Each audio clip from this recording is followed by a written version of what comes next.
Welcome to Double DV Business, and I'm here today with Debbie Hall-Evans. You actually said it again. Yourself. Yes, yeah. I'm with myself. And we've got a really special guest today, haven't we? We have indeed. So anyone who's listening for the first time, we always like to talk about creating best version of business teams and people. And we want to spend some extra time today on people, don't we? We do. And more specifically about people, the behaviours of people. The behaviours. Debbie, do you believe that's important today? I do believe that's very important. Well, what have I done now? You haven't done anything. All right. Although, if the listeners want to, we can go through things you've done before. Let's not do that. So, Debbie, would you like to take us on a journey as to who is here with us? So, all the way from, I need a drum roll or something because that would be much more impressive. All the way from, are you in Chicago right now? I'm in Ogden, Dune, who is like 35 minutes away from Chicago, hiding on the forest. So I am going to introduce, because I've just heard a fantastic voice as well, Susan Ibbotts from the Human Behaviour Lab. Susan, tell us about you. Okay, I'm awkward, weird. My specialty is killing first impression, not because I kill it, because I'm really good, because I'm awkward, always fail it. So I became a human behavior hacker. Some people hack computers, I hack humans, and still after 28 years, I'm going to like social events or networking and hide it on the corner, but like, how the heck am I doing here? But I'm teaching people how to do it and they're really successful. I can't do it. And I think that's the most amazing thing, isn't it? Is that it's the things that everybody does every day that they either dismiss, they don't understand, or they assume, and people make up behaviour as well, don't they? And there's a lot of old paradigms out there about what certain behaviours are. You know what was crazy? I always teach in any of the classes or any of the event or keynotes how important is handshaking. And I was talking with you and other people on like how is going to be the new reality. And I was looking on research who says a good handshake, it's equal at 3 hours of human interaction. So now, even after the isolation and the pandemic, I think a lot of people is going to get germophobic and afraid to shake hands. So we are developing a completely new way to try to, like 3 hours of human interaction equal a handshake, even though human resource says that the 26% of human resource determine if they want to hire or like a person based on the handshake. So now we need to this new behavioral thing that how we short the gap. So it has to do with your body language, your micro expression, the angle of your face, how you manage not only yours and how to learn to read others. I always says it's easy to read others, but what about if the other person is showing behaviors who are a reflection of the behaviors you're doing because you're not conscious that you do it, and most people are not. I've spent my life doing that as a dad, haven't I? Yeah, well, Dave has a very frowny face, as you know, Susan. Yeah. And that can be perceived by other people as completely different emotions that he isn't actually feeling, but other people then receive it in a certain way. Basically, like you make a career. Literally, like that, yeah. You made a career pissing off people. Yes, it's true. It's true. You know, one time I was in a place in Wales and I was walking down the street and I remember commenting to a friend of mine saying, who wasn't from there either, and we're strolling down the road and I said, why are all these people frowning at me? And I was actually concerned at the time, thinking that it looked really aggressive. Then we ended up in a bar, a rugby bar, a sports bar, and people were still doing it. And I'm going, we better get out of here, this is bad. And they were most likely just reflecting me. But the funny part is I need to read your face from the face reading behavioral standpoint. You have round features that make you likable. I think is the frowning. You see the three train track lines that you have between your eyebrows. Yeah. Most people, when I work with people who have a public figure or managers or politicians or somebody who need to be related to other all the time, I says, those lines between the eyebrows are good because shows how dedicated and how work you hard. But for other people, it look like, why you're mad all the time? So when I advise to do Botox, I actually work with one person who knows how what muscles need to touch. But I would advise, if you take those lines in the middle, who are, again, they're amazing on the face reading perspective, from a human behavioral standpoint, they look like you're mad. So people are reacting to that. It's Anais Nin says, we don't see things as they are, we see things as we see them. So if people see that, they think that you're mad. Actually, you're not. You're a really funny guy. Can we have that? It's recorded. It's recorded. No, sorry, Debbie. I give Dave some ammunition against you. It's been said in public now. Right. I was going to just say, Susan, so from you've got a vast amount of experience, and I also want you to talk about some of the activity you're doing with the Human Behaviour Lab for other people to get involved. Because how did you guys meet first? Well, I saw some of Susan's stuff, connected with it, and then Where? What? I've completely deleted it now you said that. I'm going to make an assumption. Forbes. Yes. Is that where you met? Susan, where did we actually meet? LinkedIn. I saw one. Actually, I went to LinkedIn and I saw your podcast, Double D. Like, oh my God, this is hilarious. Double D, really? I listened to your podcast and I comment in your podcast and says, oh my God, I love your podcast. We connected in LinkedIn, and after that, we start talking. We click. I didn't ruin the first impression, thank God. And we start talking, and we did a video conference. I read Debbie's face. She freaked out. She bring Dave, so I read his face too, and here we go. And we're here. That's right. So if a handshake, by the way, is 3 or 4 hours of deep relationship rapport, you reading our faces and it going well must be at least a week of benefit of getting to know us. Would you say so, Debbie? I don't know what the research is, but I think for me, what I find really fascinating about what you say, Susan, is that from how you perceive your first impressions, that for other people it might not be. I genuinely connected instantly. The minute your face popped up and we started talking, I was intrigued by your intellect and knowledge and understanding, and actually then how you interpret it and how you use it. So, and I think that was the bit that I absolutely loved. Good or bad, though. She's saying she was intrigued, just making sure. Hugely, because as Susan knows, my nature is I like to learn, and I'm a constant sponge, and knowing that this is actually a science and an ability to do it and understand and explore with people more. You said, is it 200 and something different nuances and micro movements you can assess instantly, can't you, really quickly? You can read 235 features approximately, at least from the Western start point, because you have the Oriental point, and I haven't studied yet. And the funny part is, I was looking to take a leap and go to China to study. Now I don't know what is going to happen to get the Oriental point, because they have different meanings. But I do the Western standpoint. Only to be clear, I do 2 things with faces. One is face reading. It's the map of your face. There are the features, the wrinkles, the dimples, the cliff on the chin, those kind of things.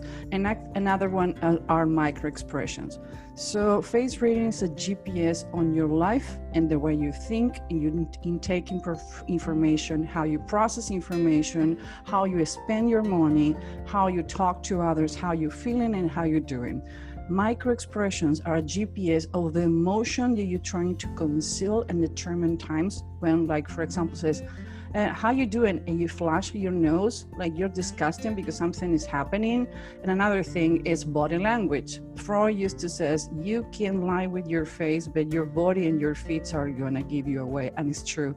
You can manage all your body language, but feet, depending where they're facing.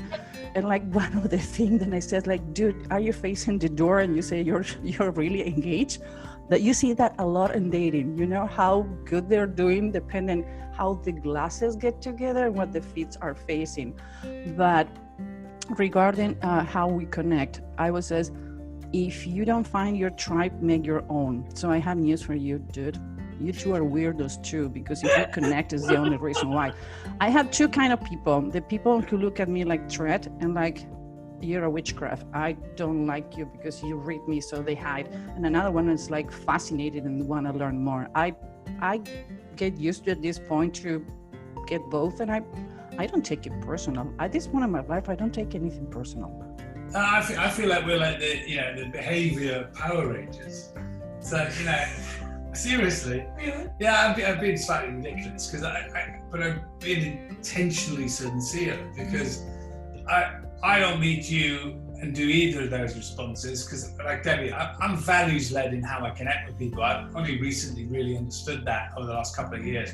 So if I connect with somebody at a really deep centered level, who they are, what they're about, doesn't matter. So like Debbie, I embrace you, and without a single thought in my mind, Susan, there's an equality at the table, and there's an excitement about the ingredients that we all talk about. And bringing this, I think, to Double D Do Business is exciting, because how many people out there are stimulating in others head trash through projection, or are experiencing receiving head trash through their projection, that is messing up all kinds of relationships, and it's all based on assumption. You know what? One of the things is, when I need to do a profile in someone, I ask, please don't tell me anything. Send me the pictures, send me the email, don't put the name of the person, erase everything, send me an email so I can analyze the text when somebody may be trying to deceive you. I never call lie detection, because nobody's perfect. I'm not perfect, and whoever says was 100% lie detector, run away, is lying to you. So less I know about you, less biased I can be. Why? Any human being can say is not biased. So usually when I need to do a training, or I need to do a consultation, or I do jury selection, or working with a lawyer, mediation, whatever I need to do, I'm going for a walk or hiding in a room for at least 15 minutes and listen to AC/DC. Why? Because I don't know what that music disrupt my brain, that I forget about what I'm going to do, so I forgot the bias. But what happened with people who doesn't know how to avoid is like, if I met you and you remind me to my ex-husband if he cheated on me, you remind me to somebody who was bullying me, the person you're in front of you have a perfume that someone who you didn't like, you talk or you have this tone of voice, then you remind me somebody who I don't like, or vice versa. If you do or smell like someone then I care for, so it's going to be automatically. So I argue with a lot of people that you can work on first impressions as much as you want, but at the end of the day, it doesn't depend on you. It's like when you find out the person in front of you don't like you and says, apparently, or basically, we didn't have a first impression. I would love to work with you. I just want to know what can be the problem working together. And the person can say, well, I don't know.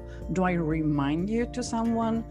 Did I did something that cultural wise is inappropriate? Today we live on a multicultural world.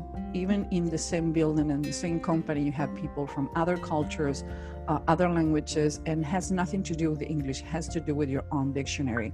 There are symbols that you can do with your fingers. There are offensive in South America, they're okay in the United States, and they're gonna punch you in Europe, in Malaysia and in Singapore. You make some symbols, you even can go to the jail, because meaning like you're a dog, or come in.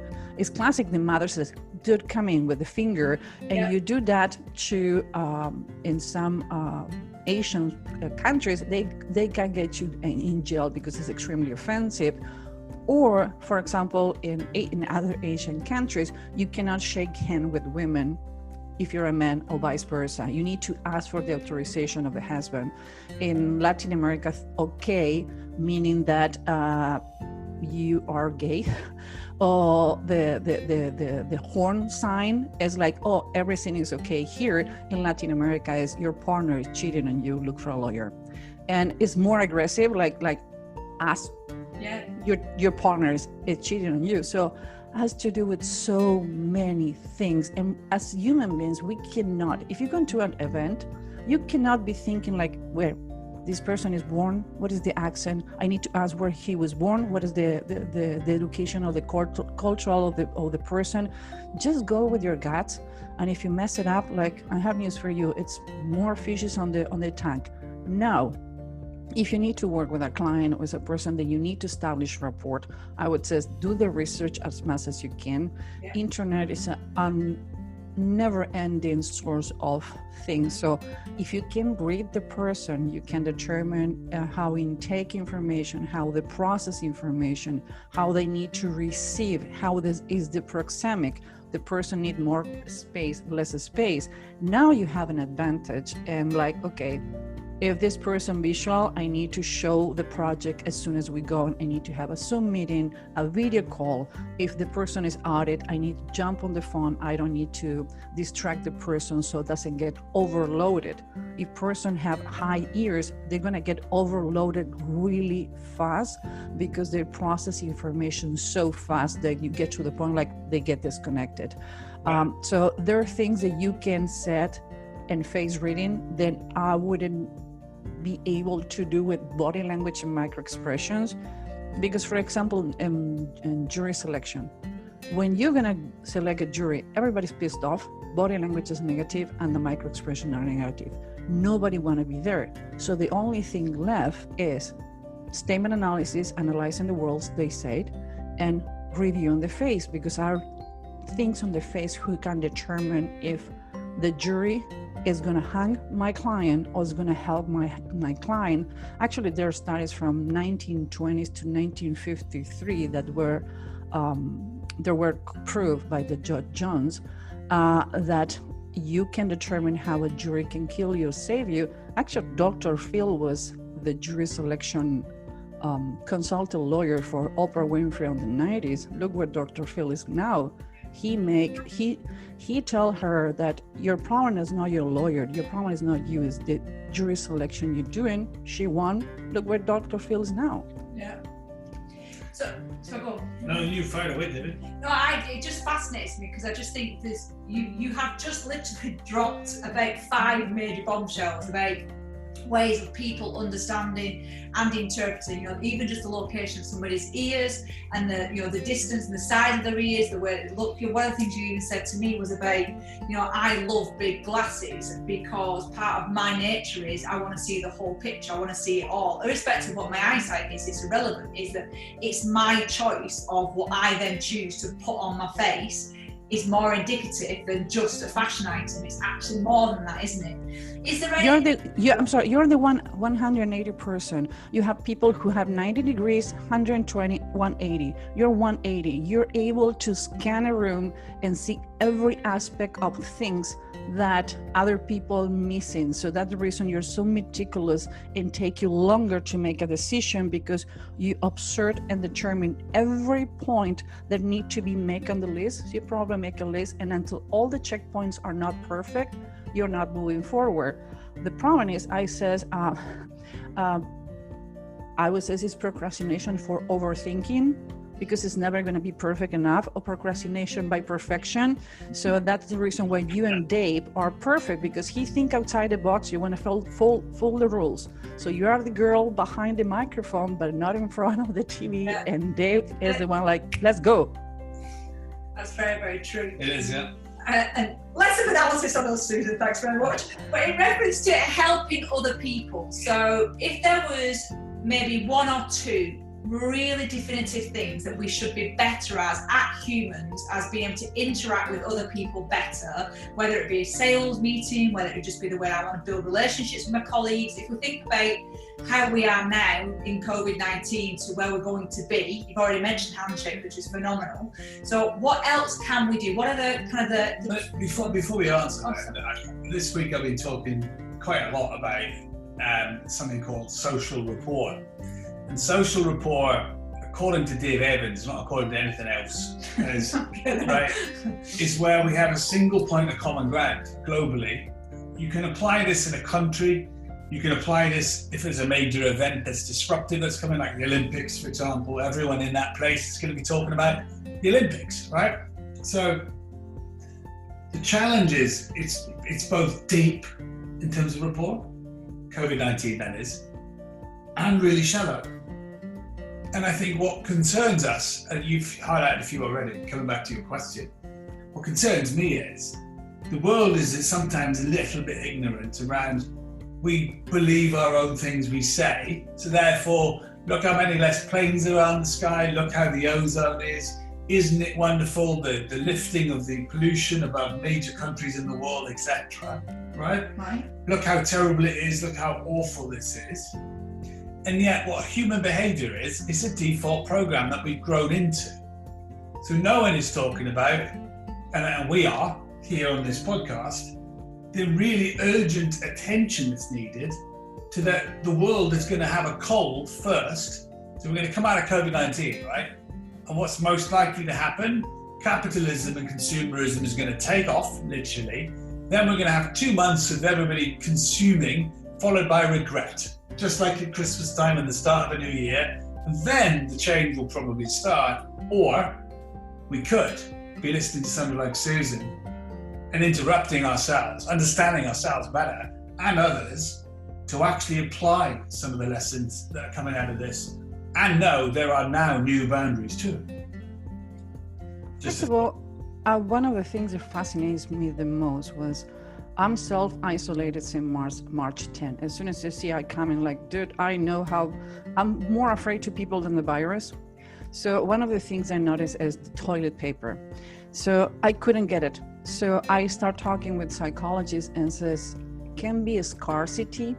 And it says, yes. Everybody was saying like, we're gonna run because the primary material we use for toilet paper coming from China, we're not gonna have it. And everybody start talking about it. And the scarcity is like, I need to have it because it's gonna run out.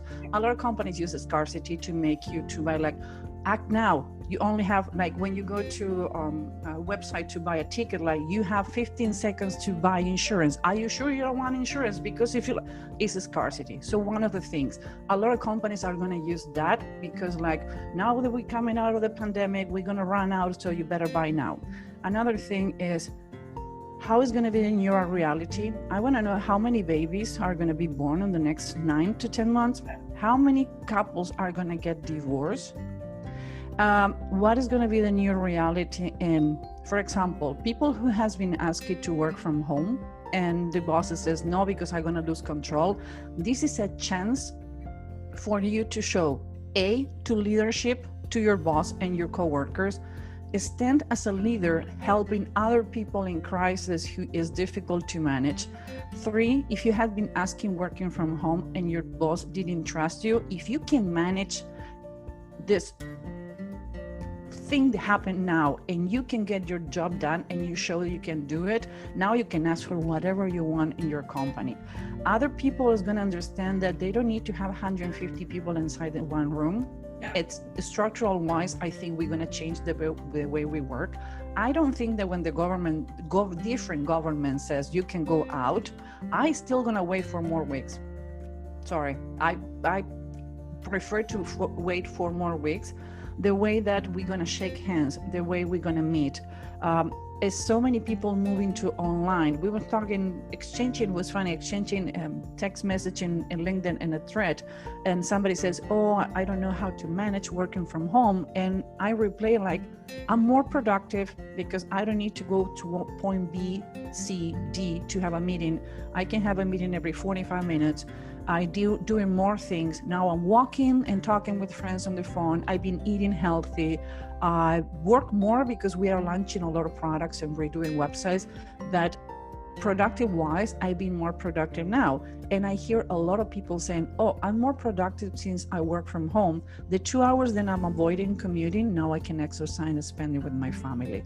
So it's going to be a completely new reality. This is going to be a circus for the next year. See how the companies react. This is the time to plant the seed with your customers.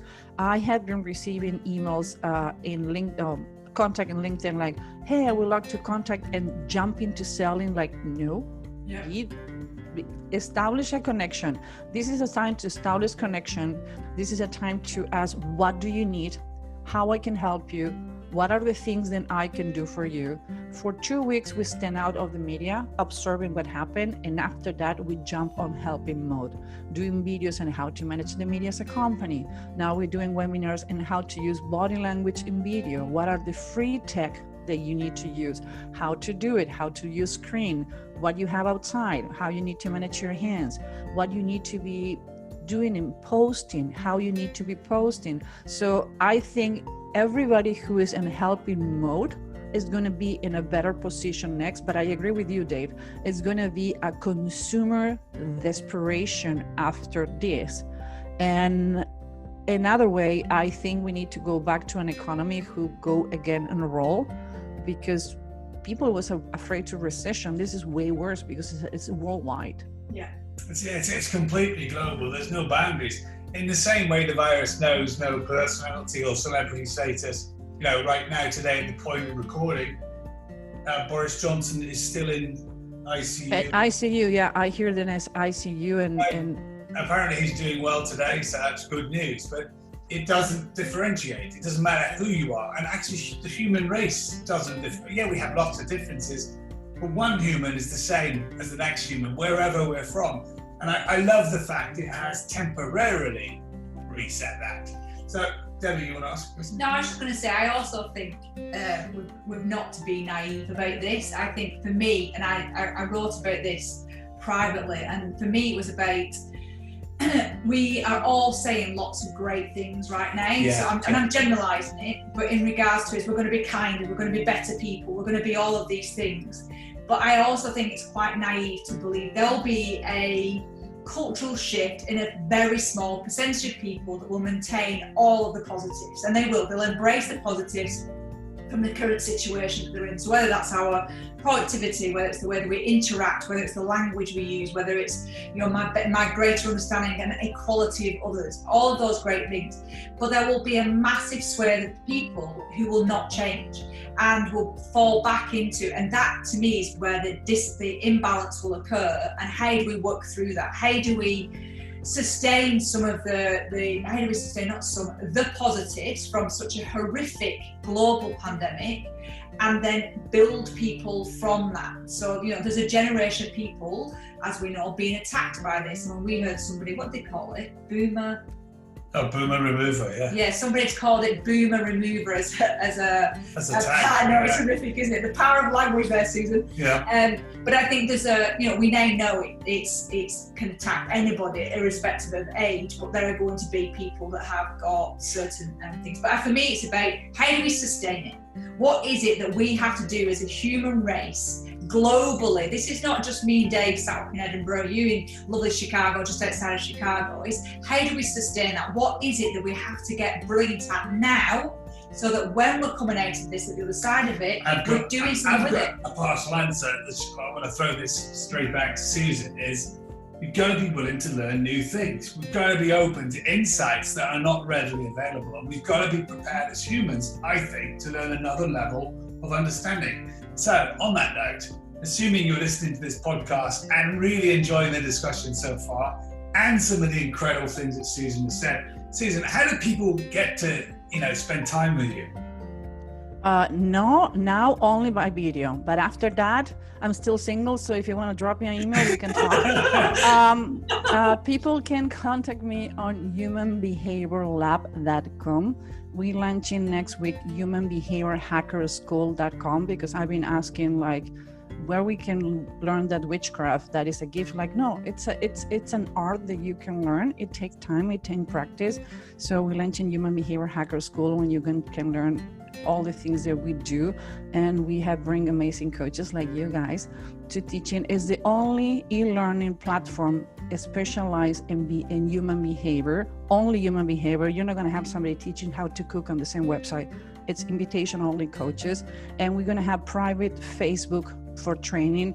We have now meetups, and not on Latin American and Spanish, meetup in all United States with different time zones, with people from Europe can engage. And if you know, look me on LinkedIn, I reply to all my messages, and I've been doing amazing connections during this time, like with you guys. We like each other, we start talking, we start a conversation, and I would say, don't click hi, I want to connect with you. Start doing real relationships. I did better, deeper relationships in this last month that I'm isolated than I did before, because nobody's running the same way, and you start paying attention who you relate to. And another thing, you had 2 ears and one mouth for a reason. Be empathetic with others. Not the reality is the same. I'm complaining because my hair is a mess, because everything in my life is doing good. But I cannot say that to someone who have a a partner who's sick. I have friends who are sick. They're getting really, really bad. Yeah. So choose what to talk with the person you are in front of you. Let them vent. But leaders, even after 9/11, the leaders who make them were aware of the reality, but looking on the future, on the positive way on the future. Don't get stuck in how bad we're doing, is how good we can make it the next step. Look for the positive. It's nothing good with this yet, but it's positive on the future. So if you want to talk with customer, relate to other, talk about like, okay, what is your next step? What we can learn from this experience next, how we can go back to the situation, empower your employees because they're your first customer. How you show to your people is how your people is going to replay after.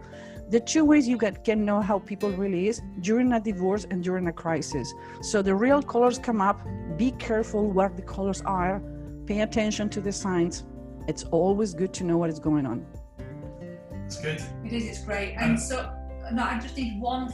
You've all written it. I asked Susan a question. Oh, sorry. Debbie's going to now ask you a question. I would love to know the answer to a question that the gorgeous Mr. Evans started getting excited about his topic. So what one thing must we learn as humans to be able to connect better? What's the quickest and easiest tool that you can share right now as a skill or something we can start to develop? 2 ears and a mouth. Ask how you can help. How can I be in contact with you without bothering you? It's anything that you need for us that due to the crisis and everybody's running with a chicken without head that we can do. Yeah. To give you an example, I contact all my customers and says, what about if we do lunch with signs or coffee with signs? So the clients send in pizza or donuts in the morning. And we met with the employees how to do videos with the clients, how to record, how they manage in the situation. So what I did is I reached to all my customers and send them video message, not an email. 59% of the people prefer to see a video than read an email. So I send videos and says, hey, dude, I know you're crazy. I cannot imagine what you're going through. You have X amount of employees. What we can do together to help you is the anxiety of your employees, help you to manage. Let's get on a call and let's do it. And I've been doing that like almost daily, and people is reacting good. It's not a manipulation. It's really like we get in this business to help humans. Yes. So reach to your customer to see what happened. That's where they need most help. So ask, what can I do for you? Okay. Great. Great advice. And I'm loving the fact that that's just happened. That's brilliant. Yeah, people, just my cat walk in front of the computer and everybody like, what? Yeah, he's next to me. Thank you. Hi, Indy. How you doing? I have to say that it builds up to your self-image earlier on about witchcraft. Yeah, you've got a black cat. Yeah, I have a black cat. So let's hope a broom doesn't come out at the side corner. Oh, wait. I have a parking in my garage. I have a truck and a room. Brilliant. We're going to turn into Harry Potter does Dumbledore business in a minute. No, I like the dark side of the moon. Okay, you want to see what is my, you see, Darth Vader? There you go. Brilliant. Actually, I have a lightsaber in red too. I like, yeah.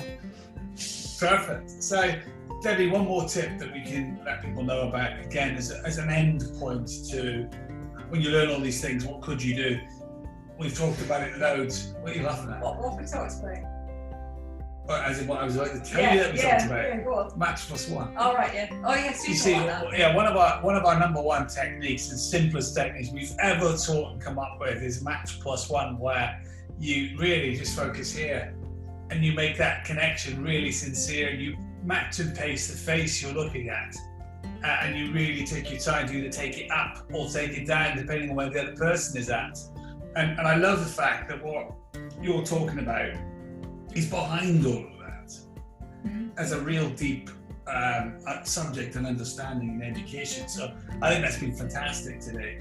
Debbie, we're going to put all the links to finding Susan in the podcast. Yeah, and the new behaviour lab as well, which is really important. And the school. And the school, that was the same thing. How is it? Yeah. It's still brilliant. Yeah, it is very good. So we'll make sure all the links are available as well, because I do genuinely, you know, Susan, from the way that we've connected, for other people to learn and actually see how they can improve, starting with self-awareness. To me is the most critical lesson that anybody can learn, and develop their own self-awareness. Don't even go there, Dave Evans.